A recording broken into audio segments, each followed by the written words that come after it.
Good morning. It's Thursday. Had my x-rays done this morning. I got there early and they took me early for a change. What else is going on? Not a whole lot.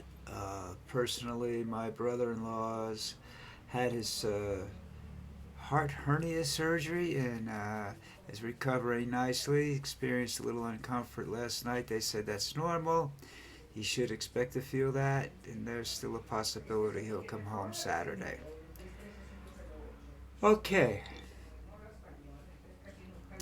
Trump is on trial. We all know that. The thing about Donald that surprises me and surprises a lot of people is not that Trump says what he says, and you read all these articles about him.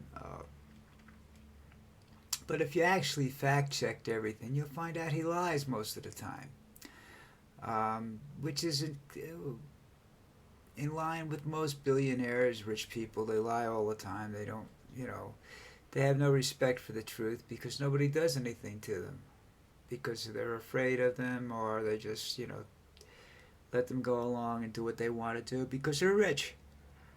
Uh, but what surprises me most of all about Donald Trump isn't him. I expect stuff like that to come out of his mouth. I expect him to be the way he is. What bothers me the most about him is the fact that there are people out there, and he assumes that all the American people who are listening to him are dumb, lazy, and dumb. And based upon what I read that in the comment sections of some of this and of some of his supporters, he may be right, and that's a scary thought. This is why the founders of this country set up things like the electoral college and whatnot to keep the majority from being able to pick a winner, because they thought that most people are too stupid to pick a president. And in 2016, that's exactly what happened. People were too stupid to pick the right person. Well, no, that I have to go back and qualify that because Hillary was a Hillary was liked by certain women and stuff like that, certain people, uh, but they weren't. She wasn't well liked in general, and I think that's why she lost. Uh, I don't know, what's going to happen. I really don't know what's going to happen this time.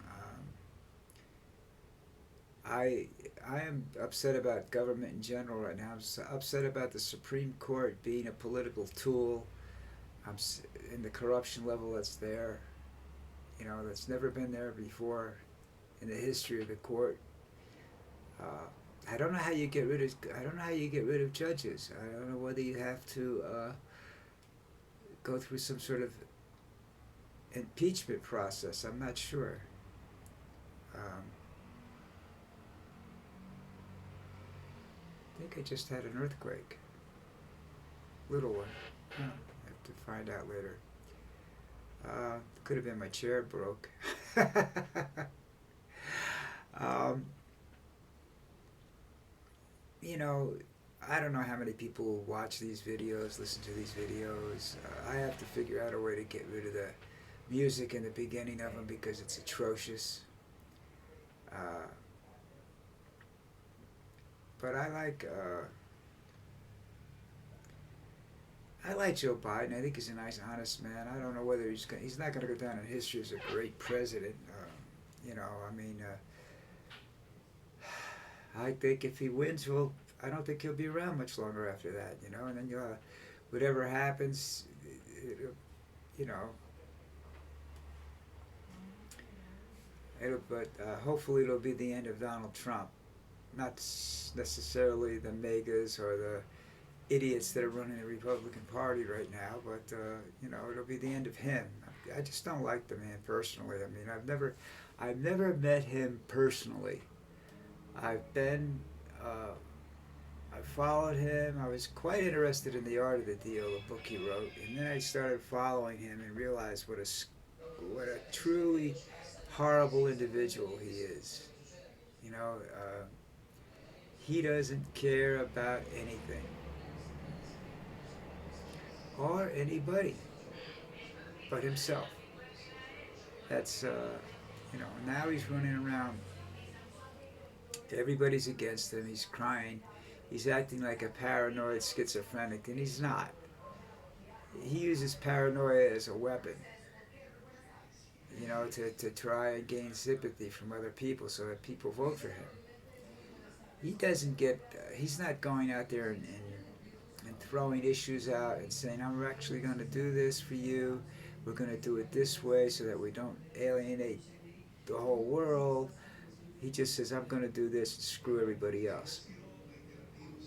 Now remember, based upon the laws that are in effect now, he's got 4 years and that's it. He's done with politics. Nobody will touch him after that, after his second term. They never, ever, ever appointed, as far as I know, I could be wrong with this, has a ex-president after 2 terms gone on to do something spectacular on the political level. On the social level, they have. Jimmy Carter was a 1-term president, and he's done a lot to improve a lot of people's lives since he left office.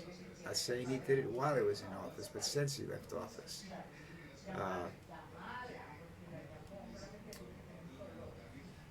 Let's see, Bill Clinton didn't do anything since he left office. Obama hasn't really done anything spectacular since he left office. I'd love to see his wife as a Supreme Court justice, but I don't know whether there's a reason, what the reason is behind that, other than the fact that she doesn't want to put her family through that close supervision that they do to you. You have people looking over your shoulder constantly. I'm interested in how Thompson and Alito and whatnot have been able to pull off their scams and their levels of corruption, considering how closely they're supposed to be watched. I don't know. Got to figure out the Secret Service has got something like that involved in there somehow or another. But I don't know what's going to happen in the verdict, and if I don't know which way if it goes, and he's convicted, I don't know how the public's going to react. I don't know how his people are going to react, because they're already claiming that this was just a political gambit by Biden, and that it's not really a legitimate crime, whatever you want to call it. I don't know. But I think it is. I think it's a small case, really. It's a bribery case. And he misused funds. That's fine. He's going to misuse funds all the time. He's done that in business. How do you think all his companies went bankrupt? How do you think you bankrupt a casino? Okay? A luxury casino. Right? Mostly because I don't think anybody, where it was located, nobody wanted to go there. It was in the marina in Atlantic City. And I went to, I used to go to one of the casinos there. I don't remember the name of it, in the marina. And I had a really good time. I won a lot of money there. It was a nice place. I went over to Trump's place. I think it was called the Castle at the time. I think that's the name of it, what it was called. And anyhow, it was very gaudy, very ostentatious. And there was just something about it. You felt something in the atmosphere that just said, this isn't a good place. It wasn't a happy place. There wasn't a lot of happy noise. There was noise, but it wasn't happy noise. I just didn't like it. I thought it was a horrible place to be. And I guess that a lot of that atmosphere came from him. Although I don't know actually how much time he actually spent in that casino. He would never bet a dime. He because he has to use his own money to bet, and he would never bet that. And people say, well, he bets every time he builds something, he bets on himself. No, he doesn't bet with his money. His some of his early successes carried over, and people invest with him, and they think they're investing with him, and they're not. They're investing with other people who have been talked into investing. Very seldom is his own money involved, and so when he takes out huge chunks of money, he's like the mafia, the old style mafia, when they would take over somebody's business and they would just rob it blind, sell everything off, and the business goes bankrupt. But yet the mafia dons all walked away making money. Not a lot, but they walked away making money. Well, it's the same thing with Trump. Trump ends up walking away with money while everybody else walks away with debt. What can I tell you? That doesn't make a smart businessman to me. Well, maybe it is. I don't know, but it makes him a horrible human being, and that's what he is. And I don't know if anybody's going to ever really understand that until it's far too late. So my grandkids are reading history books and find out why the world went to shit in 2024 and 2025. Because not only because of Trump, but because of the whole Republican Party, and I don't understand some of the things that they want to do. I mean, it's a proven fact that you just can't survive in this world by yourself. You need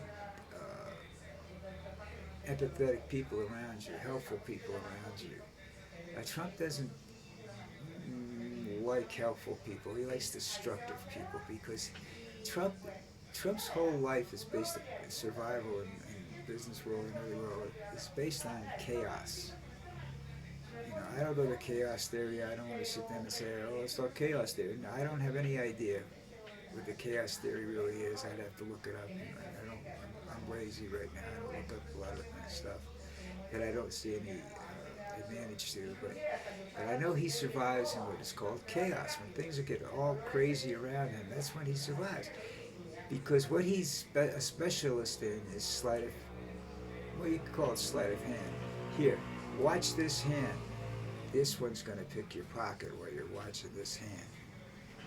Okay? In other words, you watch the right hand, the left hand's going to rob you blind. That's Donald Trump. All right, it's early today. It's Thursday. I'll be around all day if something happens in the court. I'll be back later on. But I got up early this morning, so I'm going to take a nap or something, And I got to check on my brother-in-law and everybody else in the family and see how everybody's doing, including my wife. So, yesterday was her birthday, and she, not yesterday, the day before yesterday was her birthday, and she got mad at me. Happens in all families. I didn't think I did what she said she did, but apparently I did, so I'm a bum. I got to try and get out of that doghouse. So anyhow, everybody have a good day, and I will talk to you later.